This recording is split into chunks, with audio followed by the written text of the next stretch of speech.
what to expect from the Fed until the end of the year. Part 2, we discuss the results of the September Fed meeting in the previous review. I recommend reading it. Now it's time to look at Jerome Powell's press conference.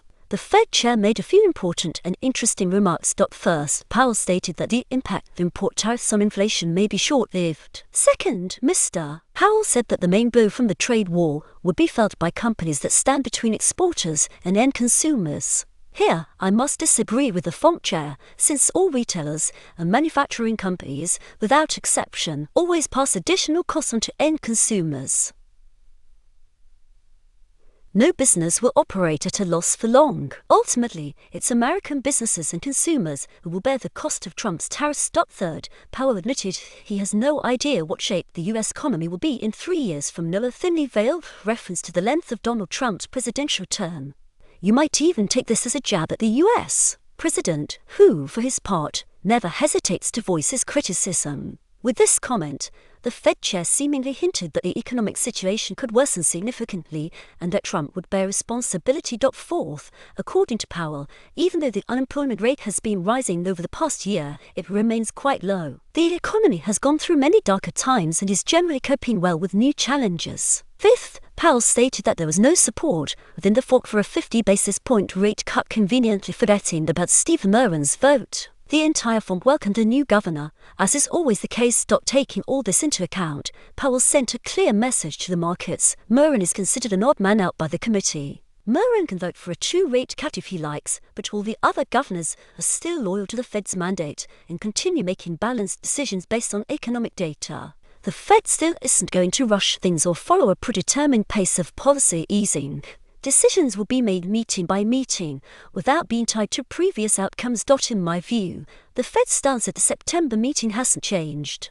The increased demand for the US dollar may be short-term and accidental. I don't see any reason for market participants to have changed their attitude towards the dollar from negative to positive last night. Most likely, we'll see another corrective wave on both instruments, followed by a further move upward. Wave outlook for EUR/dollar. Based on my analysis, I conclude that EUR continues to build an upward segment of the trend. The wave structure remains entirely dependent on news flow, particularly decisions made by Trump and the domestic and foreign policy of the new White House administration. The targets for the current leg of the trend could extend toward the 1.25 area.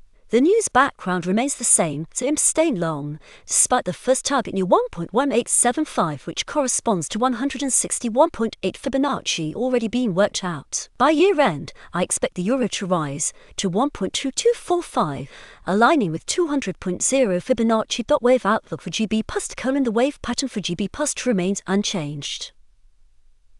We're looking at an upward, impulsive section of the trend. Under Trump, the markets may face plenty more upsets and reversals, which could seriously impact the wave picture. But for now, the working scenario remains intact, and Trump's policy is consistent. The targets for the upward move are around the 261.8 Fibonacci. At this point, I expect the quotes to keep increasing in wave 3 to 5, targeting 1.4017. Main principles of my analysis: wave structures should be simple and easy to understand. Complex structures are harder to trade and often signal changes.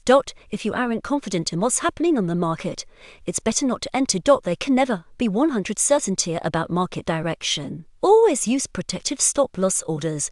Wave analysis can be combined with other types of analysis and trading strategies. Best meta trader indicators: profitable expert advisors.